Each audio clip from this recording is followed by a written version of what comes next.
I'd lived with Marcus for 8 months, and in that time I'd become a master of deception. Not the malicious kind, just the exhausting, soul-crushing kind that comes from hiding who you really are. It was a Tuesday night in late October when my carefully constructed walls came crashing down. Marcus had texted me an hour earlier saying he'd be out late with coworkers, celebrating someone's promotion. I'd felt that familiar surge of relief, a few precious hours to be myself, to not monitor every glance, every word, every breath. I was 23 years old and still couldn't admit the truth, even to myself most days. The apartment was quiet except for the hum of my laptop. I'd settled into the worn couch we'd found at a thrift store, a blanket draped over my legs despite the heating that Marcus always kept too high. The video playing on my screen wasn't explicit, just a coming-out story, a young guy around my age telling his parents the truth. I found these videos comforting somehow, watching other people live the authenticity I couldn't seem to grasp. I was so absorbed that I didn't hear the front door open. "Hey dude, you won't believe what happened."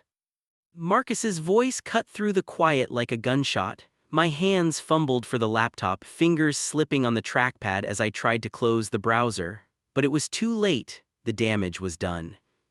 He stood in the doorway, still in his work clothes, charcoal dress pants and a button-down with the sleeves rolled up. His dark eyes were fixed on my screen, then on my face. I watched the confusion flicker across his features, followed by something I couldn't quite read. Time seemed to crystallize. I could hear my own heartbeat, feel the blood draining from my face. My voice came out strangled. "You said you'd be out late." Marcus didn't move. "Dave got sick, we cut it short." His tone was neutral, carefully controlled. "Jake, what?" "It's not what you think." The lie tasted bitter even as I spoke it. What else could I say? How could I explain? He set his keys down on the small table by the door, the clink of metal against wood unnaturally loud. "What do I think?" I closed the laptop with shaking hands, pushing it away from me like it was evidence at a crime scene. "I was just researching for a friend." The excuse sounded pathetic even to my own ears. Marcus was many things: a neat freak, occasionally overbearing about the thermostat, obsessed with meal prep, but he wasn't stupid. Right, he rubbed the back of his neck, a gesture I'd come to recognize as his tell when he was uncomfortable. "Look man, you don't have to." "I'm not gay," the words burst out of me with desperate force. "I know what that looked like, but I'm not. I was just curious, and there was this thread online about." Jake, my name spoken firmly but not unkindly, stopped my rambling. "Stop." I felt tears prickling at the corners of my eyes and hated myself for it. This was exactly what I'd spent years trying to avoid, this moment, this conversation, this suffocating vulnerability. Marcus moved into the living room and I instinctively pressed myself further into the couch cushions as if I could disappear into the fabric. But he didn't come closer. Instead, he sat down in the armchair across from me, maintaining distance between us. "You're freaking out," he observed quietly, "and I get it, but you don't need to explain anything to me." I stared at him, confused. This wasn't how this was supposed to go. In my mind, I'd played out this scenario 1,000 times, the disgust, the anger, the immediate demand that I move out. Not this. Calm. "I don't understand," I managed. He leaned back in the chair and for the first time I saw something vulnerable in his expression. "My brother is gay, came out when he was 17. I saw what he went through, the fear, the denial, all of it." Marcus met my eyes. "So I'm telling you right now, whatever you're dealing with, it doesn't change the fact that you're my roommate and my friend." I didn't sleep that night. I lay in my bed, staring at the ceiling, replaying Marcus's words over and over. Part of me wanted to believe him, wanted to trust that acceptance could be that simple. But 23 years of fear doesn't dissolve in a single conversation. Growing up in a small town in West Virginia, I'd learned early that being different was dangerous. Not in a dramatic, movie violence kind of way, but in the subtle erosion of belonging. The jokes in the locker room, the way gay was used as the ultimate insult, the unspoken understanding that certain things were never discussed. My father was a mechanic, a man's man who measured worth in carburetor knowledge and the firmness of a handshake. My mother taught elementary school and believed in respectability above all else. They weren't cruel people, they just existed in a world where people like me didn't fit. So I'd learned to hide. In high school, I dated Sarah Thompson for 2 years, forcing myself through awkward kisses and hand-holding that felt like wearing someone else's skin. In college, I threw myself into computer science, used academics as a shield against questions about my social life. And now, in this shared apartment in the city I'd moved to after graduation, I thought I'd found the perfect arrangement: anonymity, independence, the ability to keep my two lives carefully separated. Until last night. Morning came with pale light filtering through my blinds.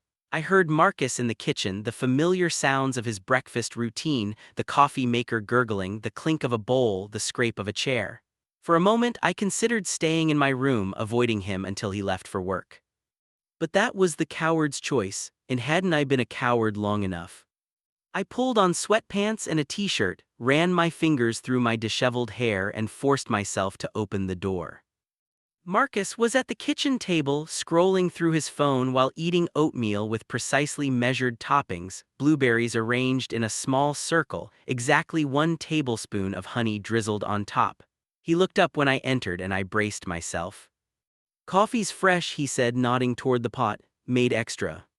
That was it, no knowing looks, no awkward tension, just normal.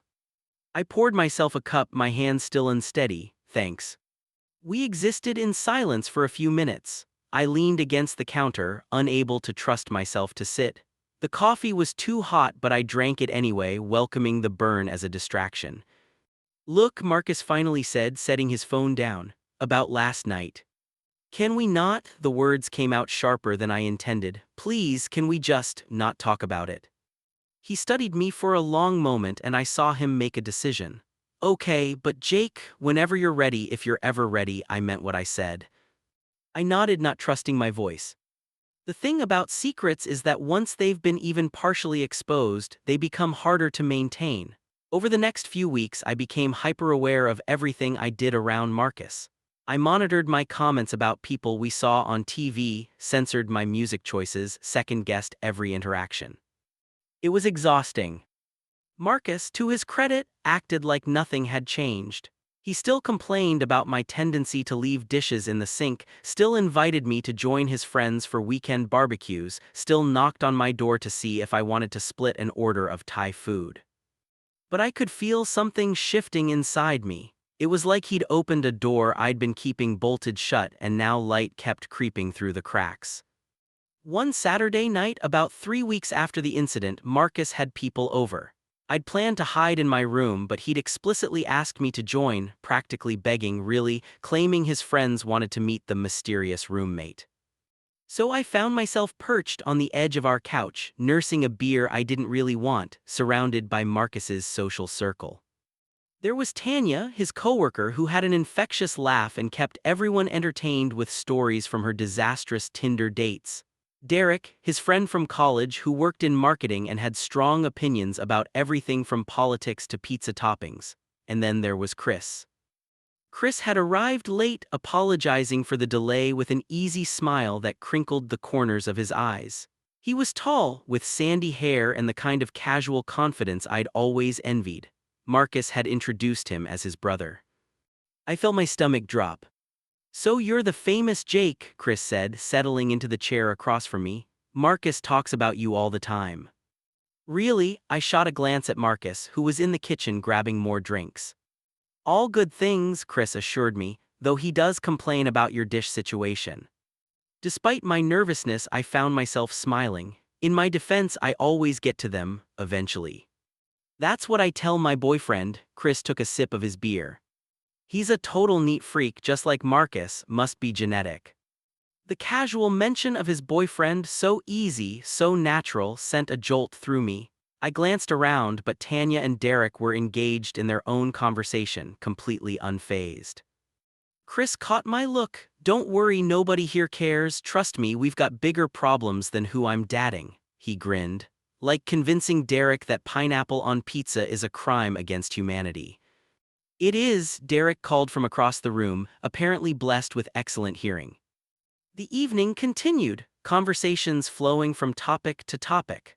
I found myself relaxing incrementally, drawn into debates about movies and music and whether our neighborhood coffee shop was actually good or just conveniently located. At one point, Tanya mentioned a dating app disaster which led to everyone sharing their worst date stories. When the attention turned to me, I froze. Come on, Tanya urged, you've got to have at least one horror story. I scrambled for something to say, my mind going blank. I'm not really dating right now. Smart man, Chris interjected smoothly. Dating apps are a nightmare. I met Brian at a coffee shop like a normal person. Well, normalish. I spilled my latte all over him. The conversation moved on, but I caught Chris's eyes for a moment. There was understanding there and something else, a silent acknowledgement of what wasn't being said.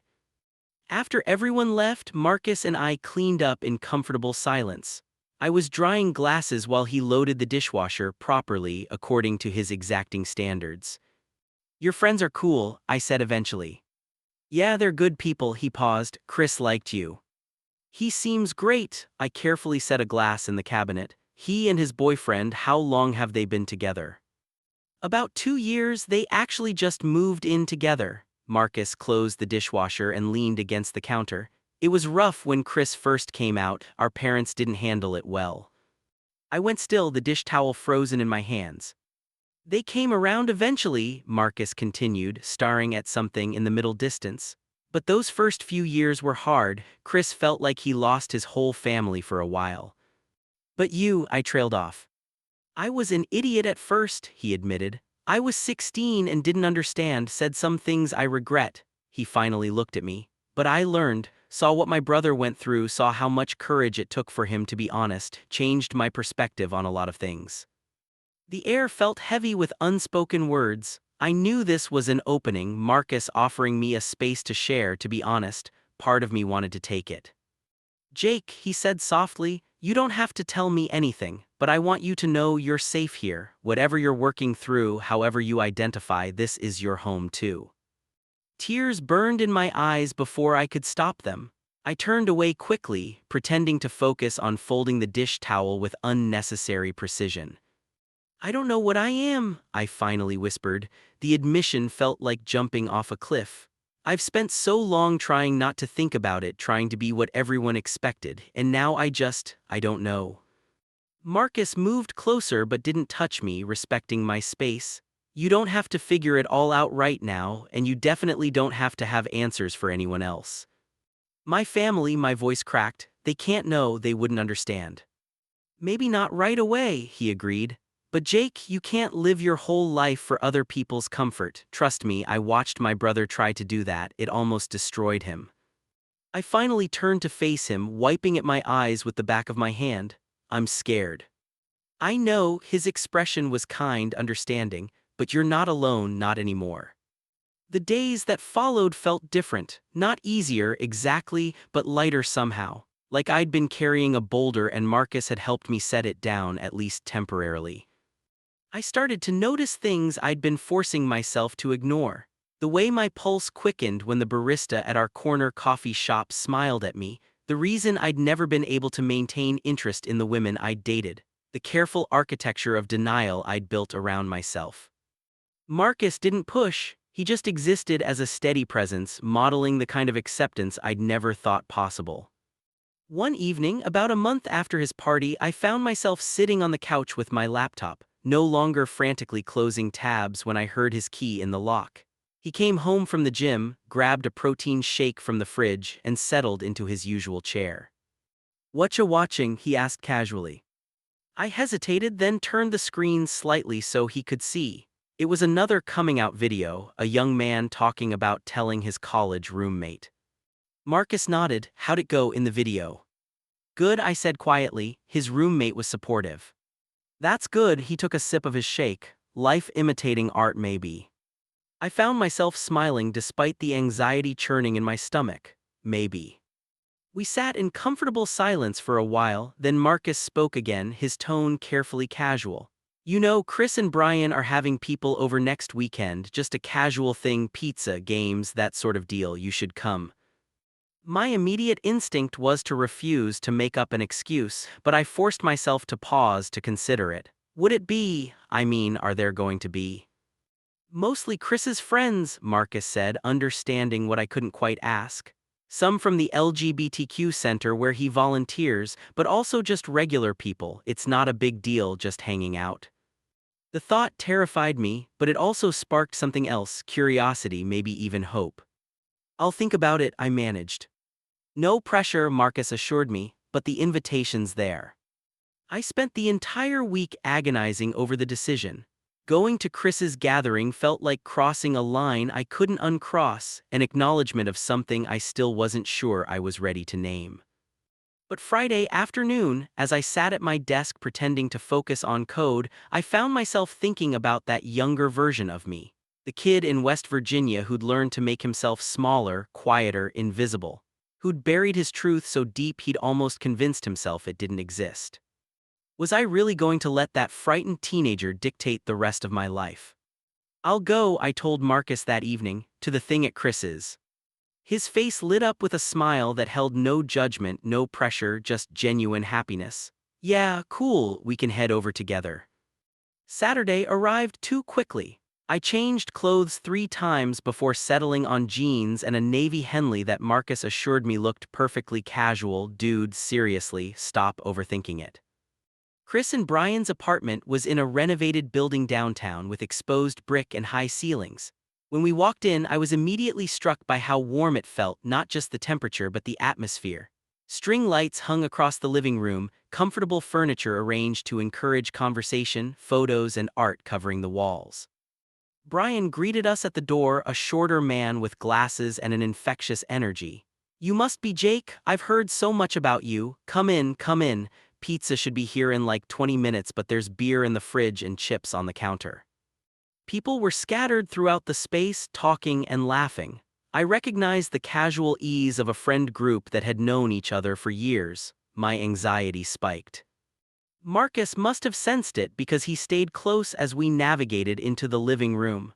Chris spotted us and waved, extricating himself from a conversation to come over. "Glad you made it," he said warmly. "Let me introduce you to some people." The next hour passed in a blur of names and faces. There was Kenji, a graphic designer who showed me photos of his latest project on his phone. Maya, who worked in education and had strong opinions about standardized testing. David and Tom, a couple who'd been together for 7 years and bickered good-naturedly about everything. What struck me most was how ordinary it all was. People talking about their jobs, their hobbies, their Netflix queues. Yes, several people mentioned partners of the same gender and there was rainbow flag art on the walls, but mostly it was just normal people living their lives. At some point, Marcus got pulled into a heated debate about basketball, and I found myself alone on the couch, nursing a beer and observing. First time. I looked up to find Chris settling in beside me, 2 slices of pizza on a paper plate. "Is it that obvious?" I asked. He smiled. "Not really, but Marcus mentioned you might be figuring some things out, thought you might appreciate a friendly face." I took a long drink of my beer, buying time. "It's a lot." "It is," he agreed. When I first started going to LGBTQ spaces, I felt like I had imposter syndrome. Like someone was going to call me out for not being gay enough or not knowing the right terminology or whatever. "Does it get easier?" "Yeah," he said simply. "Not all at once and not in a straight line, but yeah, it gets easier. You start to realize that everyone's figuring it out as they go. There's no right way to be yourself." We sat quietly for a moment, watching as David tried to convince the group to play some complicated board game while Tom argued for Cards Against Humanity. "Marcus really cares about you," Chris said eventually. "He doesn't usually get this invested in his roommates' personal lives, but he sees something in you, probably the same thing I went through. He wants to help." "He's been amazing," I admitted. I don't know if I'm ready for all of this."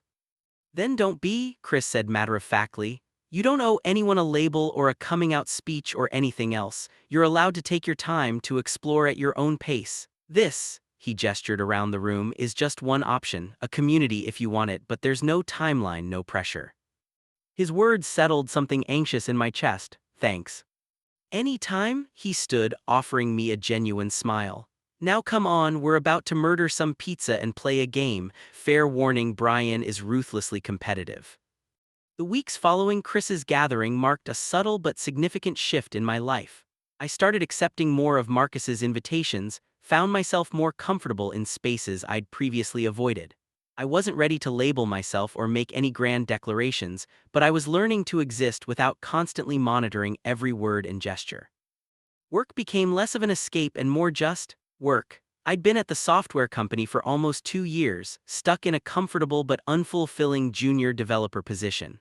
My boss, Jennifer, had been hinting that I should apply for a senior role opening up, but I'd been too wrapped up in my own head to seriously consider it. "You're not going to apply, are you?" Marcus asked one evening, having listened to me talk myself out of it for the third time that week. "I don't know if I'm ready," I said, scrolling through the job posting on my laptop. "Jake," he waited until I looked at him. "When are you going to stop letting fear make your decisions for you?" The words hit harder than he probably intended. Because he was right, fear had been my compass for so long that I'd forgotten what it felt like to move toward something rather than away from it. I applied the next day. The interview process was grueling: 3 rounds, a technical assessment, a presentation to the leadership team. But somewhere in the middle of it, I realized I was actually enjoying myself, not just going through the motions but genuinely engaged, excited even. I got the job. Marcus insisted on taking me out to celebrate, dragging me to a trendy restaurant downtown that had a months-long wait list he'd somehow bypassed. Chris and Brian joined us, along with Tanya and a few others. Sitting in that booth, surrounded by people who knew at least part of my truth and accepted me anyway, I felt something I hadn't experienced in years: belonging. "Speech," Tanya called out, raising her glass. "Oh God, no," I protested, but everyone was already looking at me expectantly. Marcus grinned. "Come on, man, you got a promotion, live a little." I stood awkwardly, my face burning. Thanks for being here and for putting up with my overthinking and my dishes in the sink." This got a laugh. "Especially thanks to Marcus for being the kind of roommate who doesn't let you hide from yourself." Our eyes met across the table, and I saw understanding there, pride even. "To Jake," Chris called out, and everyone echoed it. As I sat back down, still flushed with embarrassment and something warmer, Brian leaned over. "You know what? You should come to Pride with us in June." The suggestion caught me completely off guard. What? "Pride," he repeated. "Big parade, festival, the whole thing. We go every year, it's a blast." My mind immediately conjured images of crowds, visibility, no hiding. "I don't know." "Think about it," Brian said easily. "No pressure, but the invitation's there." It was a random Tuesday in April when my mother called. I was at work, deep in debugging a particularly stubborn piece of code, when my phone buzzed. I almost didn't answer. My parents and I had settled into a comfortable pattern of superficial weekly calls and holiday visits, but something made me pick up. "Jake, honey, how are you?" "Hey Mom, I'm good, just at work, what's up?" "I can't just call my son." Her voice had that particular quality that meant she was building up to something. I saved my code and leaned back in my chair. "Of course you can, what's going on?" "Your father and I are planning a visit. We haven't seen your apartment yet, and it's been almost a year since you moved there. We were thinking the first weekend of May." My stomach clenched. Unless that doesn't work, we can be flexible." I thought about my apartment, the shared space with Marcus, the evidence of a life I hadn't shared with them. "No, that should be fine, let me just check with my roommate." "Oh yes, Marcus, you've mentioned him. We're looking forward to meeting him." After we hung up, I sat staring at my computer screen, anxiety building in my chest. It wasn't that Marcus would say or do anything to out me, I trusted him completely. But the thought of my two worlds colliding, of maintaining my carefully constructed facade with my parents while living authentically or semi-authentically in my own space. "You okay?" My coworker Rashid rolled his chair over. "You look like you've seen a ghost." "My parents are visiting next month." "That's good, isn't it?" I forced a smile. Yeah, it's good." That evening, I told Marcus about the visit. He was assembling one of his meticulously planned meals: chicken breast, roasted vegetables, quinoa, all portioned exactly. "That's cool," he said, not looking up from his precise vegetable chopping. "I'll make myself scarce if you want privacy." "No, they want to meet you." I slumped into a chair. They don't know about any of this, about me still figuring things out." Marcus set down his knife and turned to face me. Do you want to tell them? God, no, the response was immediate, visceral. They wouldn't understand. My dad still thinks I'm going to marry Sarah Thompson and give him grandsons. You haven't dated Sarah since high school. I know, but in his mind, I'm just focused on my career. Once I'm established, I'll settle down with a nice girl. I ran my hands through my hair. They have this whole vision of who I am, and I don't know how to tell them it's not real. Marcus returned to his cooking, but I could see the wheels turning in his mind. You know what Chris told me once? He said that coming out isn't a single conversation, it's a series of decisions about who you let see the real you, and you get to decide the timeline for all of it. Did he tell your parents right away? Eventually, but not on anyone else's schedule. He glanced over his shoulder. Look, if you're not ready to tell your parents, that's okay, but Jake, you've made so much progress these past few months, don't let their visit push you backward. My parents arrived on a Friday evening in early May, their car loaded with enough luggage for a month-long stay despite planning to visit for just 3 days.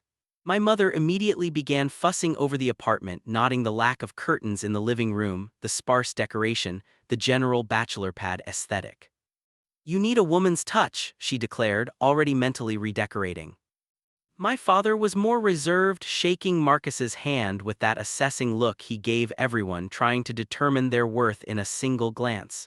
Good to meet you, Jake says you keep him in line. Marcus laughed easily. Someone has to, he's a dishes in the sink kind of guy. Always has been, my father agreed, and just like that, they were bonding over my domestic shortcomings. The weekend proceeded with agonizing normalcy. We showed them around the city, took them to the nice restaurants, walked through the park. My mother asked repeatedly about my love life, dropping hints about her friends' daughters who were such lovely girls and around your age. I deflected, made vague comments about being focused on my career, changed the subject. Sunday afternoon, my mother insisted on cooking dinner. She commandeered our kitchen, shooing both Marcus and my father out. I ended up trapped there, pressed into Sue's chef duty. You seem different, she said as I chopped onions. My hands stilled. Different how? I don't know, lighter maybe. You were always so serious when you visited at Christmas. She looked at me thoughtfully. This city is good for you, and Marcus seems like a good friend. He is. But honey, you can't live with a roommate forever. At some point you need to think about your future, about settling down. Here it was, the conversation I'd been dreading. Mom. I know, you're focused on work, but Jake, you're 23, you should be dadding, having fun, when your father and I were your age. Mom, please, the words came out more forcefully than I intended. Can we not do this right now?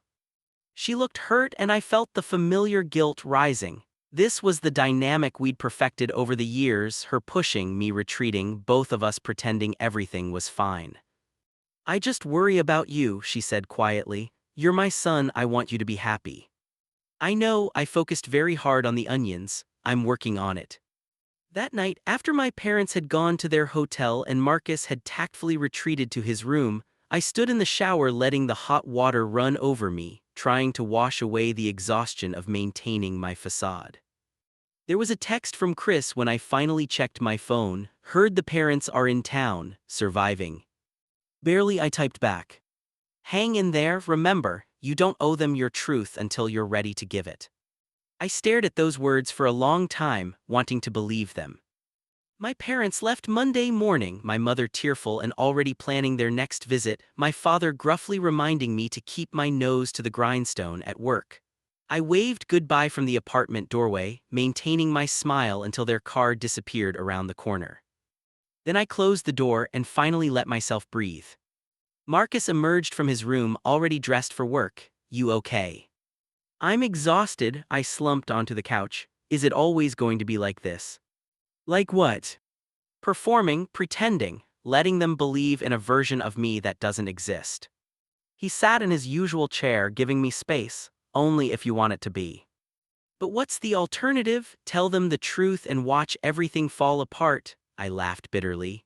You saw them. My mom's already planning my wedding to some woman I've never met. My dad thinks I'm just a late bloomer who needs to focus on my career first. Maybe they'd surprise you. You don't know them like I do, I stood abruptly, packing. They're good people, but they're set in their ways, they have expectations. Jake, Marcus's voice was firm enough to stop my spiral. You're not responsible for managing their expectations, you're responsible for living your own life. Easy for you to say, your parents came around eventually. After a lot of pain, after Chris tried to kill himself his sophomore year of college because he couldn't handle the pressure anymore. The room went silent. Marcus had never told me that before. I'm sorry, I whispered, I didn't know. Not many people do, he leaned forward, elbows on his knees. But that's why I'm telling you now, because I watched my brother almost destroy himself trying to be what our parents wanted, and I'm watching you walk that same path. I'm not. You are. His tone wasn't accusatory, just honest. And I get it, coming out is terrifying, but Jake, you're already hurting yourself with this hiding. How much longer can you sustain it? I sank back onto the couch, all the fight draining out of me. I don't know. We sat in heavy silence. Outside, the city was waking up, traffic noise, distant sirens, the everyday sounds of life continuing.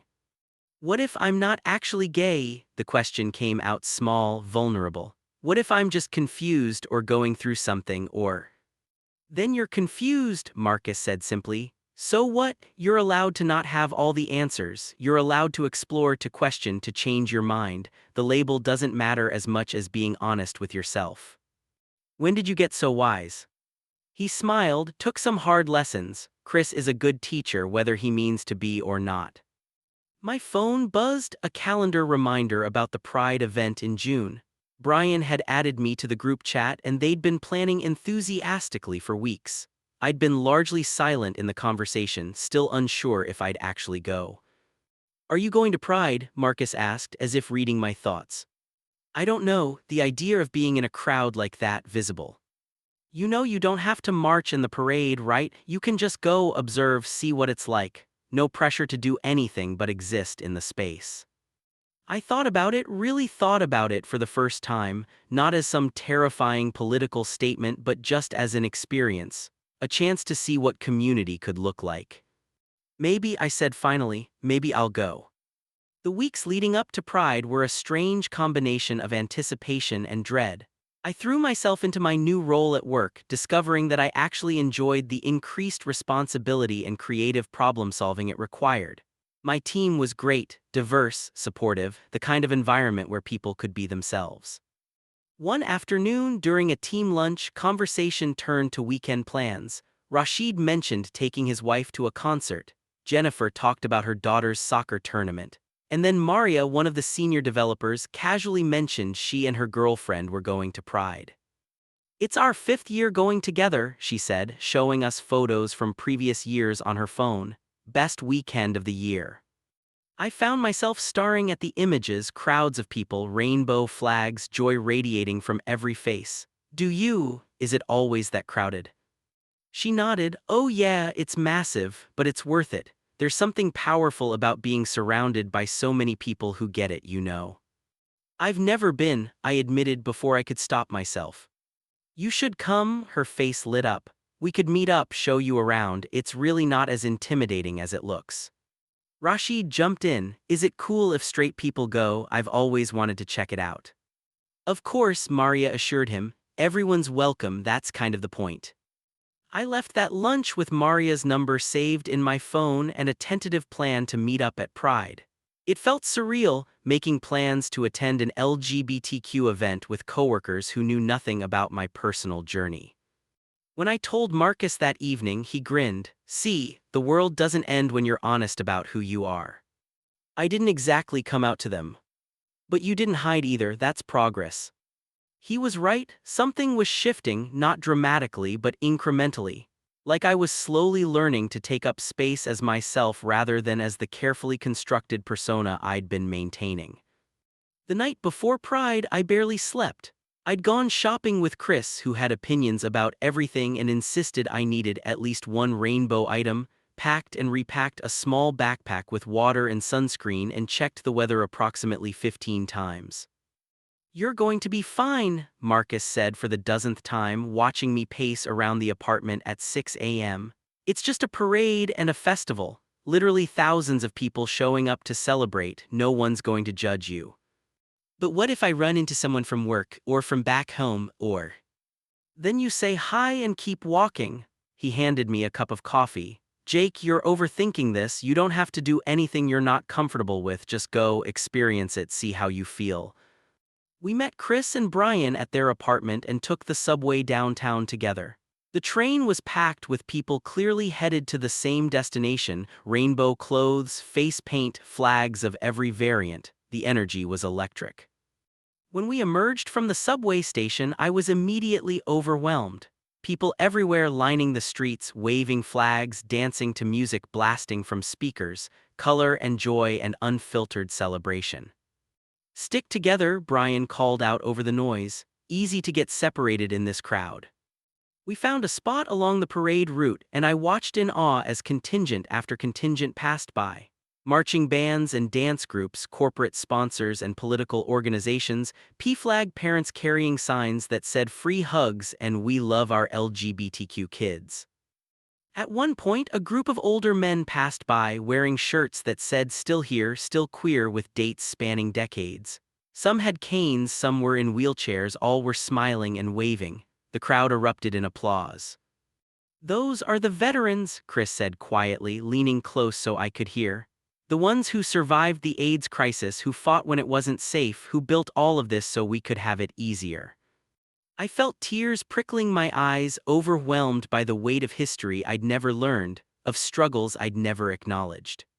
"Hey," Marcus's hand on my shoulder grounded me. "You okay?" I nodded, not trusting my voice. We spent the afternoon wandering the festival, stopping at booths and grabbing food from vendors. I ran into Maria and her girlfriend, spent 20 minutes talking with them about nothing in particular, and realized how easy it felt to just exist. As the sun began to set, we found ourselves in a quieter corner of the park, sprawled on the grass, exhausted and sunburned and happy.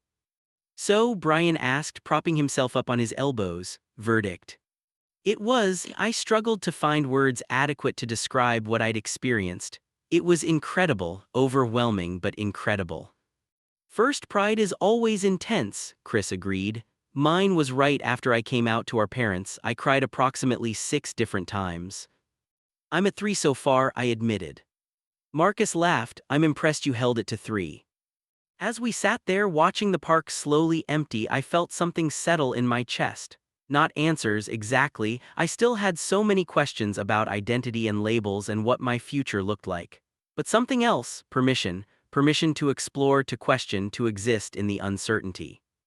"Thank you," I said quietly. "All of you, for bringing me here, for being patient with me."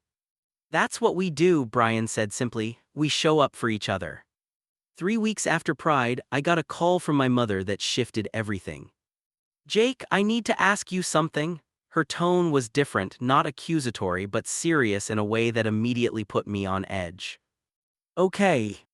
Your Aunt Linda saw pictures from that Pride event in your city. Someone she knows posted them online, and she thought she saw you in one of the photos."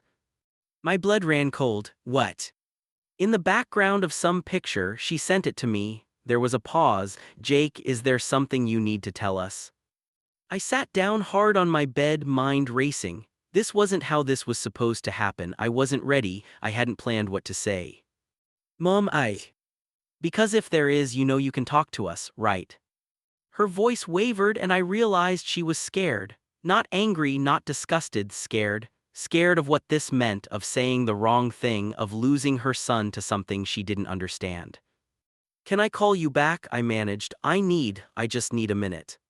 "Of course, honey, but Jake, whatever it is, we love you."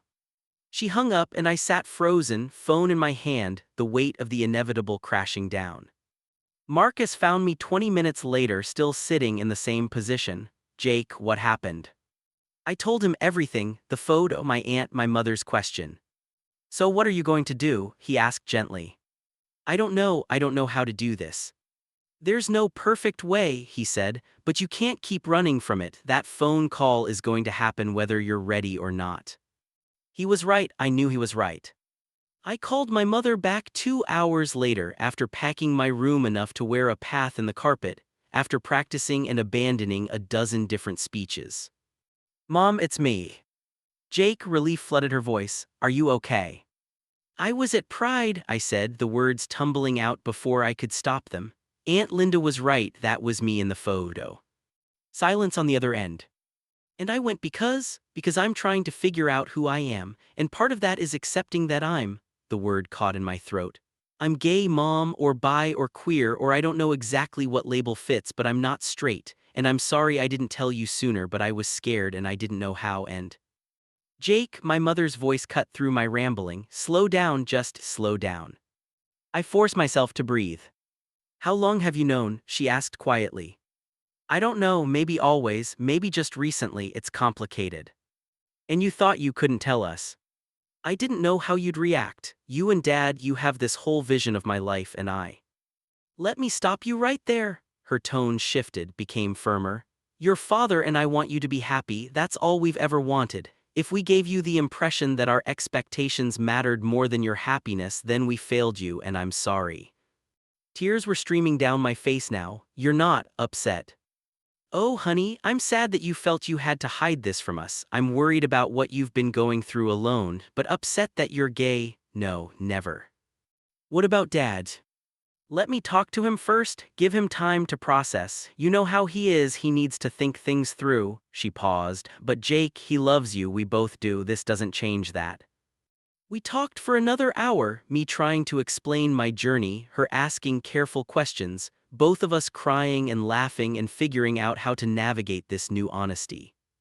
When we finally hung up, I felt wrung out but lighter, like I'd been holding my breath for years and finally exhaled.